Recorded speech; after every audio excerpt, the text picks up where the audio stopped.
Grimdawn is basically Fallout. If Fallout fell down the stairs and landed in an isometric view, you loot things, you hit things, and if that fails, you hit them harder. But what if we escorted two of those lines I just said out of the building? Yo, dudes and dudes, this is Getsu, and today, for reasons that would not survive peer review, we ask, can you beat Grimdawn without attacking anything? Yes, I deleted violence in an ARPG. This will go well.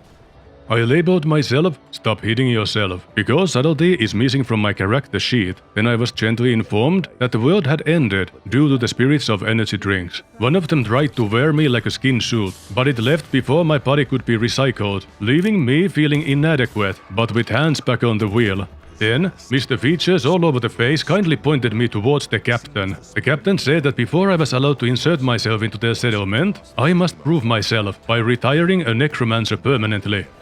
I didn't even want to get in. I'll just make my own settlement with blackjack and... You know what? Scratch that. I tried that in Rimworld recently, and it did not go well for anyone involved. Since attacking was illegal in the Church of Me, the first hour of gameplay became a Marathon 2026 cardio simulator. I dodged enemies, looted containers, and broke everything nailed down. I figured attacking objects doesn't count, since they don't have feelings to be hurt. I checked repeatedly, but then I decided that past me was weak. No attacking objects either. I'll let you know when/if the game forces me to commit vandalism to progress. The many creatures in Grimdawn belong to different factions, which means, if you introduce them properly, they commit enthusiastic mutual murder. So I gathered a small army of rat roaches and escorted them to the ghouls. It was beautiful, but then the boss by the public hanging tree joined in. I abandoned my babies. Parenting is about difficult choices. For my next trick, I ate experience books. Rumors say they contain lore. So far, they contained calories. I gained a level and learned nothing. If anyone can confirm the lore theory, please and thank you. Off the menu hopping like a caffeinated Super Bowl resetting shots and beating the same path over and over, I finally found my first retaliation item. 10 damage. Awesome. Now monsters could level me up by punching themselves to death, slowly, painfully, like reverse bullying. To accelerate the educational process, I rescued a lost child and allowed more of the wildlife to beat the experience into me. Isaac's portrons are a guaranteed retaliation drop. My Batman contingency plan. You just need level 7 to put them on. Meaning my backup plan was probably worthless, because I'd still be level 2 with just the lore TPs. Anyway, I needed 3 more levels. You know what that means. As Sun Tzu famously said, if your enemy insists on hugging a porcupine, do not interrupt. But before that, I bought an item that upgraded my taunts from 10 to 11. Amazing power spike. The enemies did not notice. And with that groundbreaking damage, I marched to Burial Hills to retire the Necromancer. According to the complex mathematical formula of wives per minute, I would have reached terminal boredom before the undead vending machine ran out of juice. So I went back outside, let enemies snack on me. We all learned something from the experience. Then I picked Vindictive Flame, and that changed everything. As a wise man holding a fork once said, this is where the real game begins. Grandma Sparkles, sporting elite levels of HP, was emotionally processing her anger on my ribcage when I discovered something beautiful. Vindictive Flame not only set people on fire for touching me, it also healed me. I just saw retaliation damage, and that's when I stopped reading. As her body went flaccid on the ground, I fisted boots with more spikes from inside her. Evolution. With that toxic bitch folded into the dirt, I knew I was ready for the Necromancer. The boss fight lasted a minute and a half. In Grimdawn time, that's a hostage situation. But eventually, he succumbed to the overwhelming power of old age. A true war of attrition. Feeling confident, I used the Savage Totem to stress test the build. If you don't know, those things are basically loot pinatas,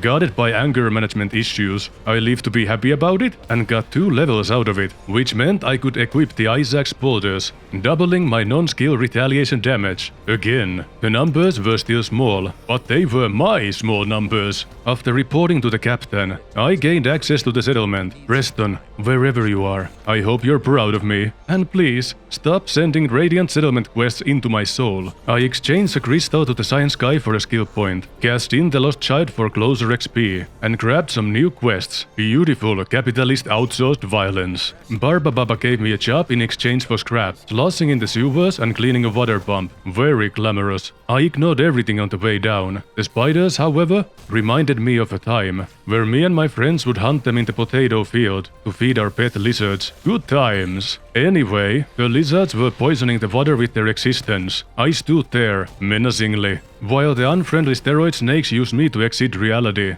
Don't worry, they were not waifu material, I think. I've seen the XCOM subreddit. After that, I maxed out Vindictive Flame. Ignored the captain knowing he had more work for me, because I knew what I had to do. I must kill. Somewhere in there, I rescued a trader, because he happened where I happened. Royal rumbled another savage totem, fixed a bridge to skip a cave, entered the cave anyway, for a thrilling boss fight. Thrilling in a sense that it occurred. From there, I ignored more bad lads, rescued a cook, and took a stand against the ruffians gatekeeping Burwich Village's rift by buffing up my chest. The villains of Season 1, the Ethereals, think they are hot subscribe, but all they really are is second-hand humans. Seeing as they walk around wearing corpses, like thrift store underwear. Big deal. We weren't using those anyway. What happened next shocked even me. Get this, I put more points into Retaliation, Ulzuin's Wrath for reach, and Temper for extra sting. I also rescued the Science Guy's apprentice from a basement. He misplaced him. Happens. Now, Devotion Shrines. I'd been grabbing them quietly and playing Connect the Dots with stars, until a turtle appeared, blessing me a turtle shell ability. More defense. Celestial powers need to be attached to skills to function. The devotion tree looks like astrology for people who bench press, and requires planning, which is something I never do, but you knew that. Feeling strong,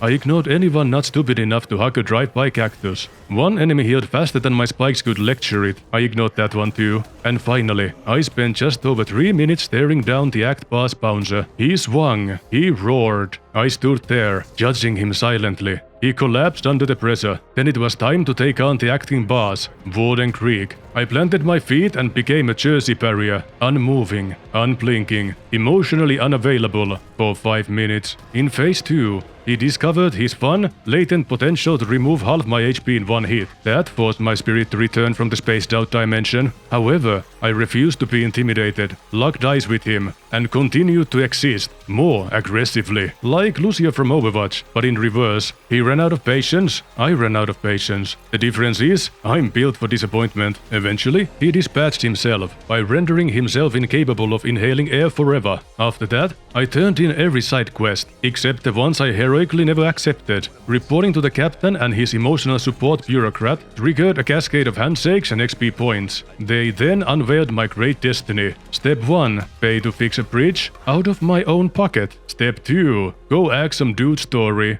I tried to follow the dialogue, truly, but somewhere between "so you must be" and "a kid that's causing a stir," my brain installed a screensaver. Quest accepted, context declined. You know how a pie made of apples is a pineapple? That's logic. Escaped convicts in a post-apocalypse forming discount raider unions and making everything worse. Also logic. Adorable, really. Mad Max cosplay, without a budget. Some of them brought guns to the mixer. As far as I know, regular retaliation damage doesn't work on ranged enemies, but AoE retaliation, that's where the demolitionist clears his throat and lights up the room. Houston, we have no problems. At this point in the narration, I imagine my targets lying on the floor, gently sizzling, and trying to remember if their life insurance policy covered this. I reported back to whoever was currently holding the clipboard, and got new targets. Sent Darius Cronley house hunting for graves, talk to Quaid at Rover Camp, and find Anna's sister. Probably in distress? It's that kind of game.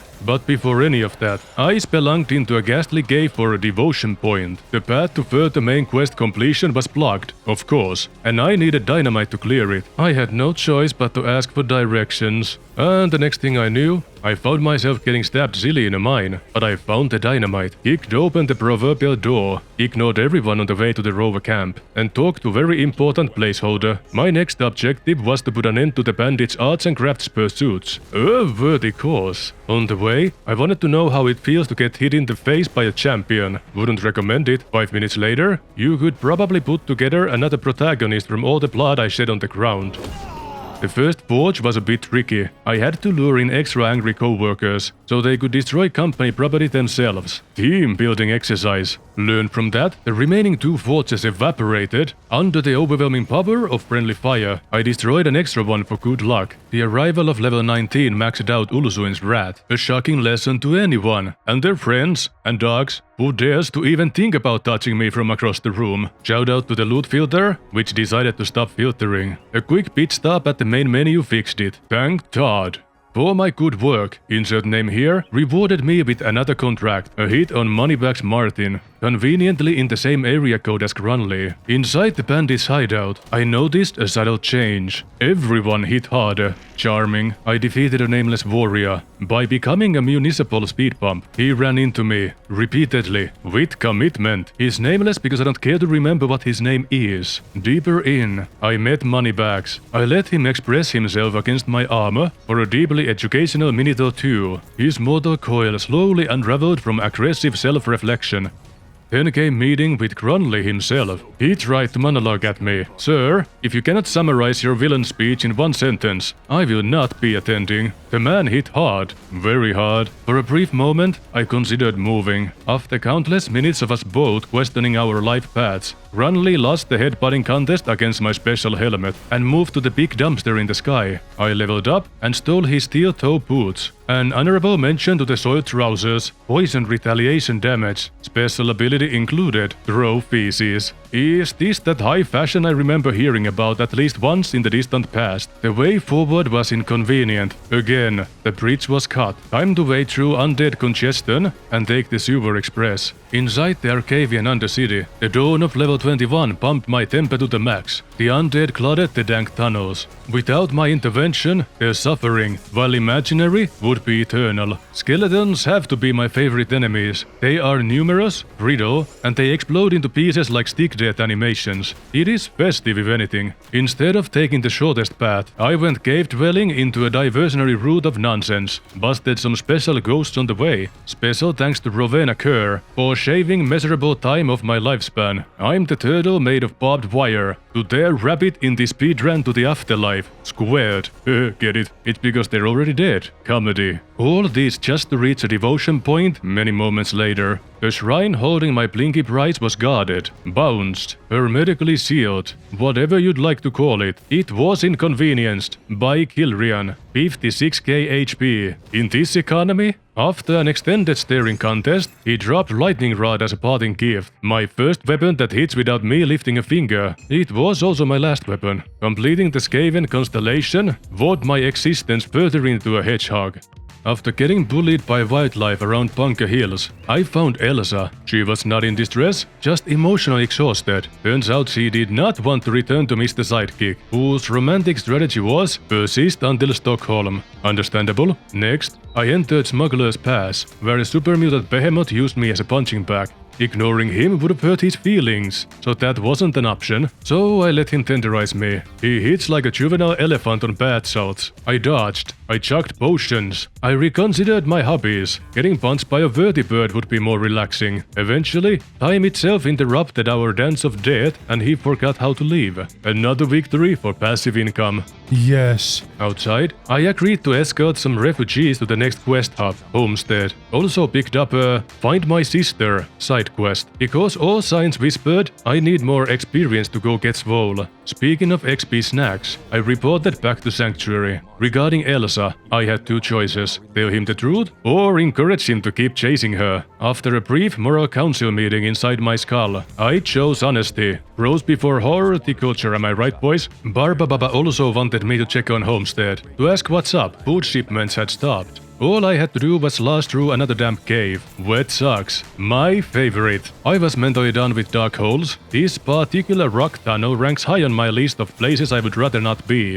If Zubats existed here, that would really seal the deal. Anyway, I found the Lost Sister, slogged through traffic to reach topside, surveyed the withering fields, and understood why the agriculture might have stalled. But wait, it gets worse. After securing the homestead gate, I reported the corpse to the brother missing it, then punched a hole in the universe, and fast-traveled the refugees. Not long later, I grabbed all the quests, promptly died retrieving lost cannons twice. I didn't let there be a third one. I decided to solve the famine first. That was the better idea anyway. The fields were auditioning for a nature documentary with a horror flair.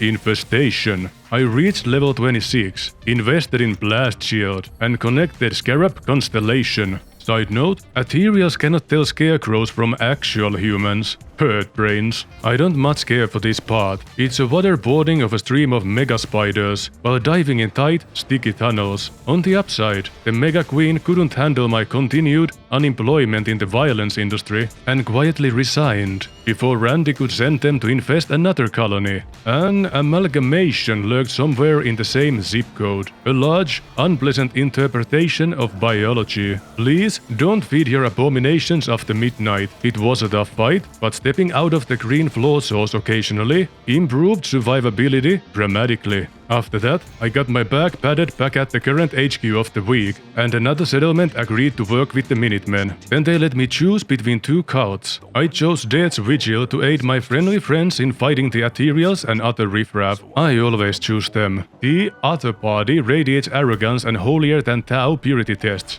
I don't like my apocalypses with lectures. The last cannons could wait. I required more violence. Indirectly, so I marched into Blood Grove to rescue some captured farmers. The air smelled of sulfur. I knew what we were dealing with next. Farts. Oh, it's demons. I was close. Once the imprisoned prisoners were unprisoned, I helped out some more by cleansing out a mill of stink bombs. Made my way to Dark Vale, where I was greeted by a severe lack of hospitality. A bouncer turned me back, packed neatly in a body bag. But this time, I was allowed to simply walk past him. When returning some dog tags to a guy, I reached level 30 and began my journey to become a first-class soldier. The next area is on par with the metro stations in Fallout 3. Annoying, that's what it is. A savage totem inside the gate forecasted unpleasantness. The prediction came true. You see, after bypassing some submerged blood tornado, I left my character alone with a mini-boss, while I grabbed some tea, and after I returned a few minutes later, to my dismay,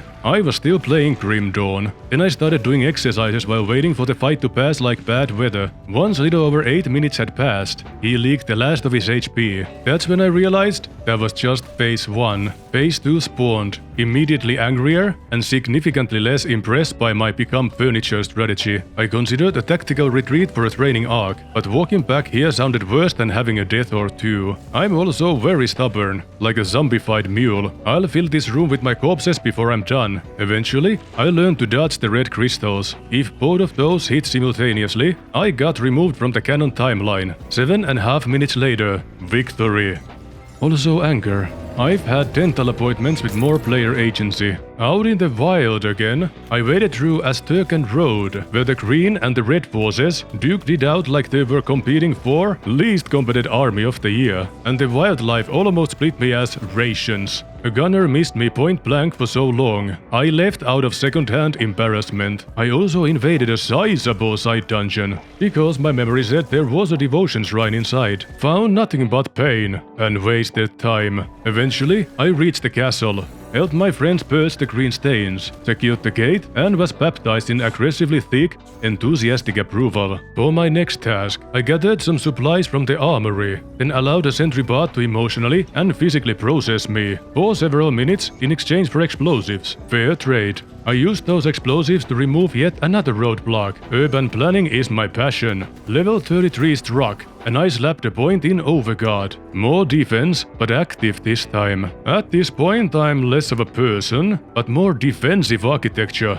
Without warning, I chugged through a minefield, which converted my ankles into decorative pudding. Following that, I entered Necropolis, the home of the next quest marker. The deeper I pressed into the story, the more I had to learn how to dodge. Piccolo would be proud. Enemies slapped me harder than ever before seen in the history of Getsuverse grimdawn videos. Despite that, my passive resistance won us another checkpoint. One particularly chat enemy dropped an orb with possibly valuable loot inside. I tried to lure enemies over to crack it open for me. Unfortunately, my over-enthusiastic friends dropped them like cheap mattresses. In hindsight, I should have just smacked it myself. It's an orb, not a moral dilemma. Then, for no reason other than seeking closure, and to clear the visual clutter haunting my quest log, I embarked on the mission for the last cannons again. The walk there is long, inconvenient, featuring multiple scenic strolls across green charcoal. I didn't have to fight for long to realize the futility of the time wasted. Still, not strong enough. Luckily, there is an option to just hide the unwanted clutter from the quest part of the UI. Good enough for a backup plan. Back to the main quest it was. Target 3 blood wagons. Goal?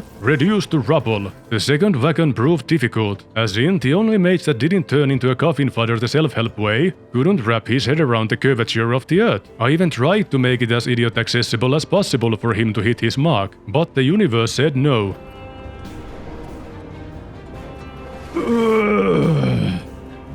Eventually I gave up and asked some enemies farther away for help. Some of them turned back before reaching me, because that's how close we were to the edge of their aggro range. The other 2 blood wagons were easy, and had wagoned their last wagons. Next objective, prevent a large unpleasant entity from being born into existence. To do that, I got to strut through another red, damn ominous crypt. Wonderful. I did open a chest through the floor, just to flex. The enemies inside were largely decorative, except for the savage totem and the desecrated shrine that did their absolute worst to rearrange my insides. But the reverse card taped to my armor said otherwise. There was also an FEV-infused steroid deal that worked really hard on being included in this paragraph. After existing to the deeper parts of the crypt, I met the Gatekeeper. He obliterated me in 16 seconds. Now, whenever convenient, I believe in luck, and this was a particularly bad case. The alternative would be admitting my own shortcomings. We will not be exploring that. But no worries, I had a new plan. A training montage!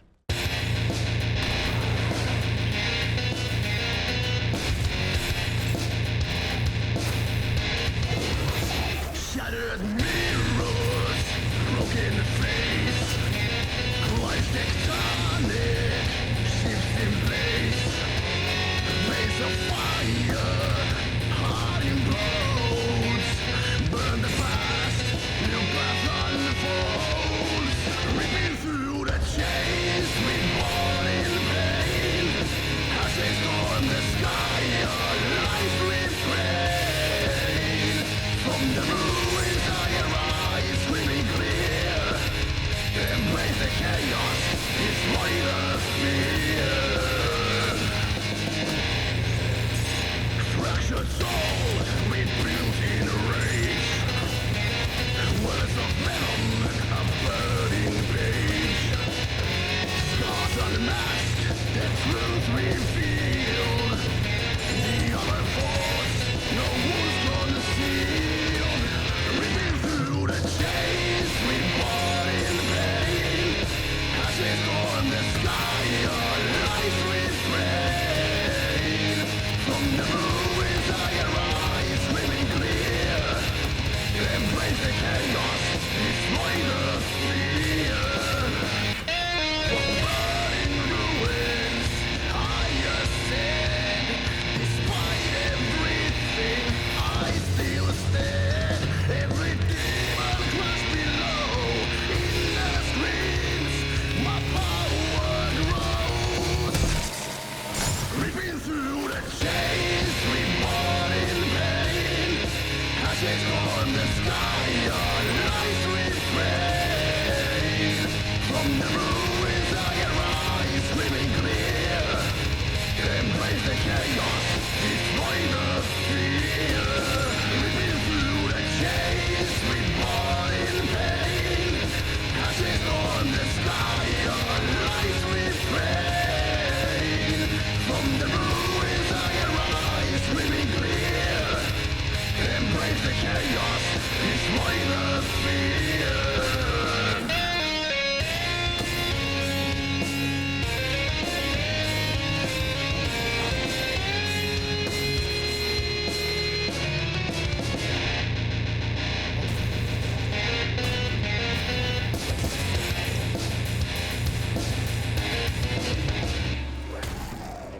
90 minutes later, I began working with Dead's Vigil, begging for experience like a Victorian orphan. I made it through all of one quest before facing a wall that is Noveria Stormfire. I'm learning now, in the past, that I do not do well against spells. On the upside, I got the last piece of the Perdition set. Remember what I said about luck? Well, this had nothing to do with it. This was grit and hard work. Just 2 more levels to go until I can rock it on. In search for more leveling tips, I descended into the Steps of Torment. Hit level 39 in there, but in the end, the Grand Pope, or whatever, was another spellful hurdle I couldn't overcome. Desperate, impatient, and incompetent for the last level, I decided to complete the Act 1 quests. You probably already saw this coming, but they were not worth the time invested, not even a little. Next idea? Continue down the hidden path. I returned to fight Toxic the Hedgehog again. This time, my confidence outlived him. Then many more minutes spiraled down the drain,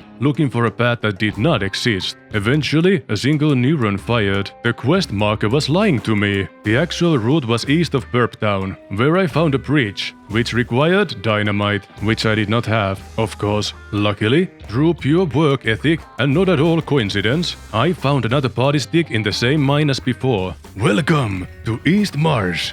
This little crabble begged for his life. This little crabble couldn't get up. This little crabble died standing. This little crabble bounced like nobody's business. And this little crabble cried wee wee wee all the way to the afterlife. East Marsh was a trip. A smurf bathed me in thunder. Strangely refreshing. Got another shield of Perdition from him. Then I stood my ground against a hentai actor, visited Shrek's swamp, wrestled him for 3 whole crane minutes, activated a sewage totem, and used its stress hormones to remodel the landscape to keep things interesting. After grabbing the last devotion point of this run, I got interrupted while trying to figure out where to place it. Spent 3.5 minutes fighting against the offending bath machine, then completed the Stag Constellation. While leveling up, I considered hitting the DLC areas to level up faster with quests, but decided against it because I'm only doing the vanilla story. I really should have hit the quests, because who the swear word cares? Well, that's now in the past. 3 hours and a cherry on top since the start of the musical number. I finally hit level 40, the slow-ass way, and equipped the Perdition armor, at last. Then, for the first time all run, I used components, boosted my magic resistances as much as I could, then pumped up health with the rest. I've become an environmental hazard, with upgrades. With the Perdition set equipped, my Retaliation damage jumped from 8k to somewhere between 16 and 19k. Legendary. Didn't help me one bit with the spell slinging bouncer. It still took 8 full minutes of potion rationing and cooldown babysitting to outlast his will to exist. The only thing I had against this guy were the demolition skills, which, at this point, were decorative. They were hitting for hundreds. My armor would have burned him for thousands, if he would just touch me like a normal creep. Then, at the edge of madness, it was time to put an end to this. Final boss time. It was a massive squid china with teeth. Ugh. Why does it have to have teeth? And why does it squirt green pus at me? Gross. As if things weren't confusing enough, it also had an appendage hidden inside. And why did it have to have mandibles again? It was as horrifying as reading "Do not touch" in Braille. Ma'am, your vagina is staring at me. The Cookman joined me in this fight. Then he was promptly slurped into the dark, moist void. Luckily, the boss had melee attacks. Otherwise, I would still be fighting her to this very day. 3.5 minutes of fighting later, the gynecologist's nightmare queefed its last. I should have been wearing a full-body condom. Can you remember where a minion provided a much greater challenge than the actual boss? This is not a complaint, by the way. I wasn't looking forward to another 8 minutes of character building trauma. The game never forced my hand into vandalism. All obstacles were defeated through the power of creative standing. The ones I didn't get to break didn't matter outside of the tear shed for the loot never gotten. This build worked way better than I imagined. We went on a small power trip together. I would like to take a moment to remind everyone that I suck at making these builds. Don't do this at home. And I beat grimdawn without attacking anything, unless you count the occasional worthless piece of furniture from the beginning. I do not. They had nothing to do with the plot, and therefore, I is innocent. And that's it for this time, folks. Feel free to shoot some challenge ideas at me, and do some of that engagement nonsense if you want to help out. Thanks for watching, see you next time, take care now, bye bye then, have a splendid day.